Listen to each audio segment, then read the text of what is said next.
Hello મિત્રો, અમારી channel જીવનદીપ પર આપ સૌનું હાર્દિક સ્વાગત છે। આજના વિડીયોમાં આપણે જાણીશું પરબ ધામના મહિમા વિશે। પરબ ધામ કેવી રીતે બન્યું તે વિશે, કેવી રીતે બન્યા દેવા ભગતમાંથી દેવીદાસ અને દેવીદાસ ભગતનું સંત બન્યા પૂર્વનું જીવન, તે બધું આપણે આ વિડીયોમાં જાણીશું।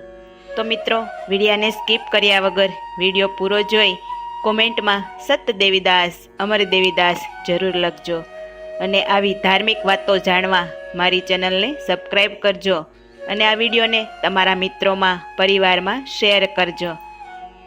તો આવો જાણીએ પરબધામના મહિમા વિશે।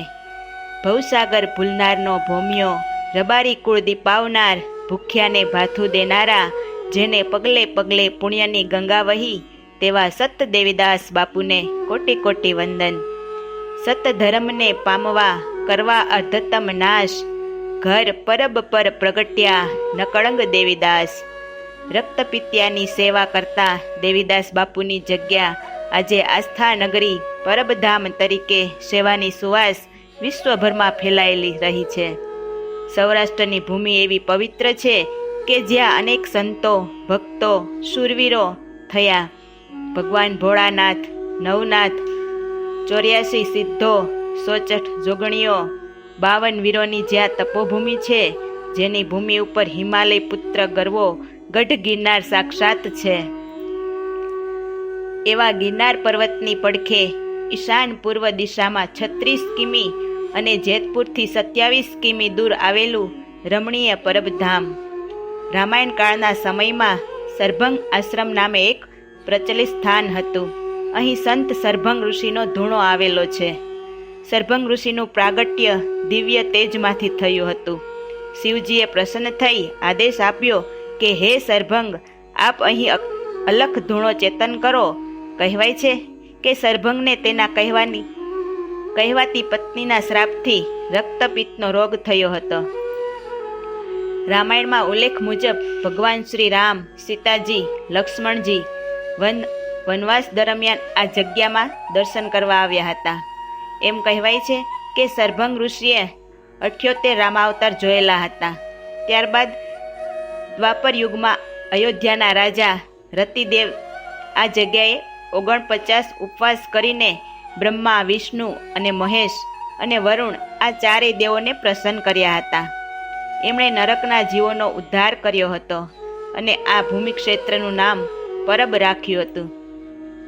રાષ્ટ્રીય શાયર ઝવેરચંદ મેઘાણી અને હરસુખ ગઢવીએ સંત દેવીદાસ અને તેમના જીવન વિશે ઘણું લખેલું, છતાં ઘણી વાસ્તવિક વાતો છૂટી જવા પામી છે, જે માહિતી રબારી જ્ઞાતિના વહીવંચા બારોટ પાસેથી આપણને જોવા મળે છે।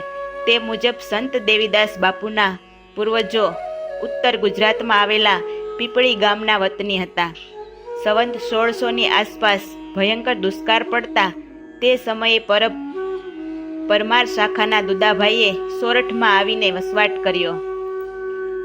ગિરનારની પૂર્વ દિશાએ મુંજિયાસર, તે સમયે મુંજિયાસર એ ભોંકાવાળાની રાજધાની હતી। દુદાભાઈ પરમાર અહીં આવીને વસ્યા। તેમને એક દીકરો હતો જેનું નામ બીજલ હતું। આ બીજલભાઈને 2 દીકરા હતા, પૂજાભાઈ અને લક્ષ્મણભાઈ। આ પૂજાભાઈ નાનપણથી માતાજીના ઉપાસક હતા અને મોમાઈ માતાના ભુવા હતા। લોકો તેમને પૂજા ભગતના નામથી ઓળખતા। તેની ધર્મપત્નીનું નામ રતનબાઈ હતું। રતનબાઈએ ભાડકા શાખના રબારીના દીકરી હતા। રતનબાઈ આંગણે આવનાર સાધુ સંત અતિથિને ભોજન કર્યા વગર જવા ન દે, તેમને સંતાનની ખોટ હતી। સમાજના મેણા ટોણા સહન ન થતા સમાજના લોકોના કહેવાથી પૂજા ભગતે બીજા લગ્ન સાજણબાઈ નામની અજાણા શાખના રબારીની દીકરી સાથે કર્યા। સાજણબાઈ પણ અતિ સંસ્કારી અને ધર્મધ્યાનવાળા સ્ત્રી હતા। તેમણે પણ કોઈ સંતાન પ્રાપ્ત ના થયું। લોકો એવી વાતો કરતા કે પૂજા ભગતને 2 પત્ની હોવા છતાં તેમને ઘરે પારણું બંધાતું નથી। એક વખત ગામમાં દુકાળ પડ્યો। પૂજા ભગત અને 8-10 રબારી ભાઈઓ પોતાની માલ મિલકત ઢોર સાથે મુંજિયાસર નીકળી બિલખાના જંગલમાં નાકે રામનાથ ટેકરીએ જીવન નિર્વાહ માટે વસવાટ કર્યો। તે રામનાથ ટેકરીના ડુંગર ઉપર એક સિદ્ધ યોગી બાવલ્યો જોગી આસન જમાવી સંત દત્તાત્રેયની ઉપાસના કરતો હતો. સંત જેરામ ભારતી નામનો આ જોગી ઘણા વર્ષોથી અહીં તપશ્ચર્યા કરતો હતો. પૂજા ભગત શ્રદ્ધાળુ હતા. અવારનવાર સત્સંગ માટે અહીં જતા તો તેમના પત્ની સાજણબાઈ પણ આ જોગીને સવાર સાંજ દૂધ પીવડાવતા. સાજણબાઈ ગિરનારને પ્રાર્થના કરતા, મારો ખોળો ભરાય અને મારું વાંજ્યા મેણું દૂર થાય તો તારો ઉપકાર હું જિંદગીભર નહીં ભૂલું. હવે તો સમાજના વેણ પણ કડવા લાગે છે. એક વખત જેરામ ભારતીએ આશીર્વાદ આપતા કહ્યું કે માં, તારે ત્યાં દીકરા થશે અને તે પણ દેવ જેવા. તે અંધકારમાં પ્રકાશ ફેલાવશે. ગિરનારની ગોદમાં દુકાળના દિવસો વિતાવી પૂજા ભગત અને તેમની બંને પત્નીઓ પોતાના ગામ મુંજેસર પાછા આવ્યા. પરમ કૃપાળુ પરમાત્મા સંત દત્તાત્રેય ભગવાને આપેલા વચનને ખાતર તેમજ જેરામ ભારતી જેવા મહાન સંતોના શબ્દને માન આપી અખિલ બ્રહ્માંડના માલિક સંત દત્તાત્રેય ભગવાન દેવીદાસ સ્વરૂપે માતા સાજણબાઈની કુખે પ્રગટ થયા. બીજો એક દીકરો જન્મ્યો જેનું નામ માંડણ રાખ્યું. દેવીદાસની નાની ઉંમરમાં જ પિતા પૂજા ભગત અને બંને માતાઓ સાજણબાઈ અને રતનબાઈનું અવસાન થયું. એક દિવસ દેવીદાસે તેમની સાથે ફરતા ગોવાળિયાને કહી દીધું કે મારે નથી સંસાર માંડવો કે નથી તેમાં મને રસ. બારોટની વયવંચી અનુસાર દેવાના લગ્ન નાનપણમાં હીરબાઈ સાથે થયેલા, જેઓ આલ ખાસ રબારીના દીકરી હતા. તે સમયે સોરઠ યુગમાં દીક્ષિતોને માથે ગિરનારની 7 પરિક્રમા કરવાનો આદેશ હતો. દેવો રબારી આ પરિક્રમા કરવા ઉપડ્યો. એક પરિક્રમા પૂરી થયે એ ઝૂંપડીએ આવીને 1-2 દિવસ રોકાતો અને ફરી પાછો નીકળતો. રસ્તામાં ભયાનક અનુભવો થયા. વિશાળ પશુઓ સાથે બંધુતા બાંધી આમ 6 પરિક્રમા પૂર્ણ કરી. 7મી પરિક્રમા વખતે દેવોને લોહલંગરી નામના એક સાધુ મળ્યા. લોહલંગરી બાપુએ પોતાની જોડીમાંથી રામરજનો પાસો ફાડીને દેવાને લલાટે તિલક કર્યું અને આદેશ દીધો હતો કે દેવા, તું દેવો ખરો પણ દેવો ગઢ ગિરનાર જેવો છે. દેવા, તું દેવોનો દાસ બની વાવડી ગામની સીમમાં દત્તાત્રેયનો ધૂણો છે તેને ચેતન કર. ત્યાં સંત જસાપીર અને વરદાન પીરની સમાધિ છે. જ્યાં સુધી ચાંદ સૂરજનું તેજ રહેશે ત્યાં સુધી તમારું નામ રોશન થશે. પરબના પીર થઈ આપ પૂજાતા રહેશો. ત્યાં જગ્યા બાંધી જગત જેને પાપીઓ ગણી ફેંકી દે તેમને ટુકડો આપજે. આમ લોહલંગરી બાપુના આદેશને માન આપી સદગુરુ જેરામ ભારતી બાપુ પાસે દીક્ષા ગ્રહણ કરી જેરામ ભારતી બાપુએ પોતાના પાત્રમાંથી 1 રોટલો હાથમાં લઈ તેના 2 ટુકડા કર્યા. 1 ટુકડો નારણદાસને આપ્યો અને કહ્યું, ઉત્તર દિશામાં જઈ તને જ્યાં મન કરે ત્યાં સ્થાન ચેતન કરવું. તેણે ખાખી જાળિયા ઉપલેટા પાસે પોતાનો ધૂણો ચેતવ્યો. દેવીદાસને બાકીનો અડધો ટુકડો આપી આદેશ કર્યો કે પૂર્વ દિશાએ સરભંગ ધૂણો છે તે જગ્યાએ ચેતન કરી વસ્તી ચેતાવજો. ગુરુ જેરામ ભારતીના આશીર્વાદ લઈ દેવીદાસ બાપુ માત્ર 16 વર્ષની વયે સંવત 1752માં પરબની ભૂમિમાં પધાર્યા. ત્યાં આવીને દેવીદાસ બાપુએ સોરઠની સુવાસ આખા જગતમાં ફેલાવી. જ્ઞાતિ નહીં, જાતિ નહીં, 18 વરણ એક પ્યાલે. નિયમ મુજબ સર્વ ધર્મના જીવાત્માઓને આશરો આપીને પરબની જગ્યાએ શ્રદ્ધા અને વિશ્વાસના પ્રતીક તરીકે સ્થાન પ્રાપ્ત કર્યું. બિરદ આપના પાતળ પૂરન કરત સબ આસ, જાકો જગ में કોઈ નહીં તાકો દેવીદાસ.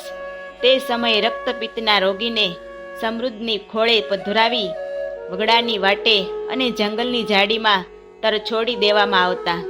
આ નિરાધાર તરછોડાયેલા જીવોને દેવીદાસ બાપુ પોતાની જોડી મારફત આ જગ્યામાં લાવીને તેમના લોહી પરુ લૂસીને નવરાવીને અંગે ભસ્મ તેમજ આયુર્વેદિક ઔષધિઓ લગાડીને આ મહાવિકરાળ રોગને કાબૂમાં લાવીને તેણે જળ મૂળથી નાબૂદ કર્યો. દેવીદાસ બાપુ પોતે જ પગે ચાલીને આજુબાજુના ભેસાણ, રાણપુર, છોડવડી, ખંભાળિયા, વાવડી, બરવાળા, દેવકી ગાલોડ બધા જ ગામોમાં જઈ જોડી ફેરવતા ઘરે ઘરેથી ટુકડો માંગી લાવતા અને રક્તપિત્તના રોગીઓને પ્રેમથી ભોજન કરાવીને પછી પોતે જમતા. આ રીતે દેવીદાસ બાપુએ પરબની જગ્યા સ્થાપી. તેમણે અપરિગ્રહનું આચરણ કર્યું.